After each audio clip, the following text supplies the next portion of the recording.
বিসমিল্লাহির রহমানির রহিম। সুপ্রিয় দর্শক, সালামু আলাইকুম। আপনাদেরকে অসংখ্য অসংখ্য ধন্যবাদ। কেননা আপনাদের পাঠানো প্রশ্ন দিয়েই আমাদের এই ছোট্ট ছোট্ট ভিডিও তৈরি করা হয়। আর এই ভিডিওগুলো আমি বিশ্বাস করি কারো না কারো অবশ্যই কাজে আসে। দর্শক, বিজ্ঞান আমাদেরকে অনেক এগিয়ে নিয়ে গেছে।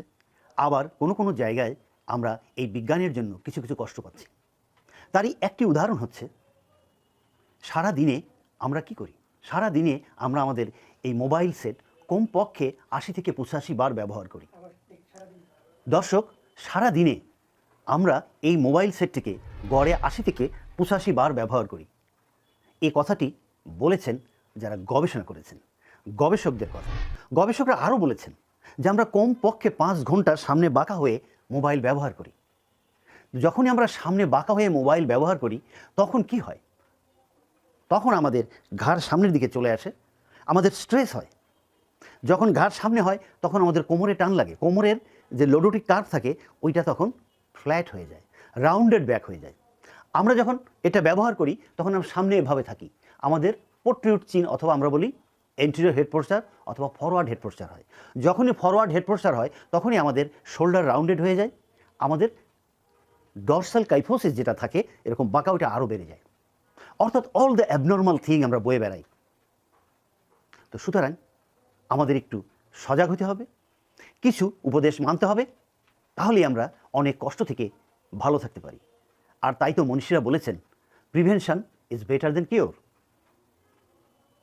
দর্শক, অবশ্যই মনে রাখবেন, আল্লাহ পাক আমাদেরকে সৃষ্টি করেছেন ঠিক এভাবে থেকে কাজ করার জন্যে। কিন্তু আমরা মনের অজান্তেই কি করি? এরকম সামনে ঝুঁকে এতটুকু কাজ করি, অনেক সময় আরও এতটুকু কাজ করি, অনেক সময় একদম নিচে হয়ে আমরা লিখি বা কাজ করি।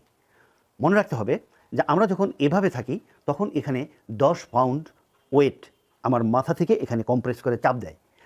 যখনই আমাদের ঘাড়টা 15 ডিগ্রি বাঁকা হয়ে যায় তখন এখানে এক্সট্রা 15 পাউন্ড চাপ দেয়। ঠিক এরকম যত বেশি বাঁকা হয়ে আমরা কাজ করি তত বেশি এখানে চাপ পড়ে। সুতরাং আমরা যেন এরকম বাঁকা হয়ে কাজ না করি, আমরা যেন কাজটা এভাবে করি। দর্শক, চলুন আমরা এখন জেনে নিই খুব সুন্দর 5টি টিপস, যে কাজগুলো আমরা মনে রাখলে, যে কাজগুলো আমরা করলে অথবা না করলে আমরা ভালো থাকতে পারি। যেমন প্রথমেই আমরা কি করব? আমরা তো এভাবে কাজ করি, আমরা এভাবে কাজ না করে আমার নেকটাকে আমরা সবসময় এভাবে রাখার চেষ্টা করব, নাম্বার 1। নাম্বার 2, আমরা যখন এভাবে রাখার চেষ্টা করব আমরা আমাদের হাতের ফোনটাকে চেষ্টা করব সামনে নিয়ে এসে ব্যবহার করার জন্যে। আমরা ফোনটাকে ঠিক এই সামনে নিয়ে আসলাম, আই লেভেলে নিয়ে এসে উঁচু করে ধরে আমরা এটাকে ব্যবহার করলাম। তবে মনে রাখবেন দর্শক, খানিকক্ষণ এটা ব্যবহার করার পর আমার হাত লেগে যাবে, আমার মাংস টায়ার্ড হয়ে যাবে, মাংস বলবে আমি তো দুর্বল হয়ে যাচ্ছি, আমি তো ক্লান্ত হয়ে যাচ্ছি, আমাকে হেল্প করো। তখন আমরা কি করব? আমরা এখানে যখন ফোন ব্যবহার করব আমরা চেষ্টা করব এখানে রেখে মুভি দেখতে বা কোনো কিছু দেখলে আমরা অন্য হাত দিয়ে এখানে সাপোর্ট দিয়ে রাখতে পারি। নাম্বার 4, 4 নম্বরে আমরা কি করব?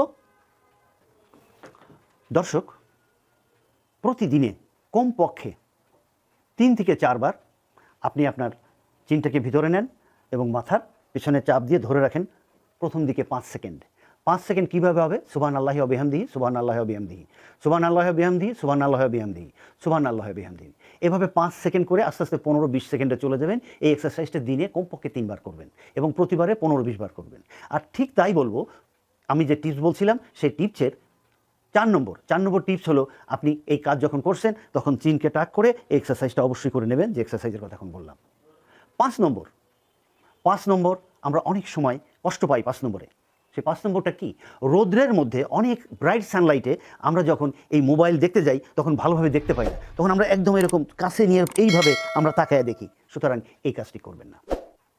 দর্শক, আমার এই 5টি টিপস আপনারা মেনে চলুন, ভালো থাকেন, সুস্থ থাকেন।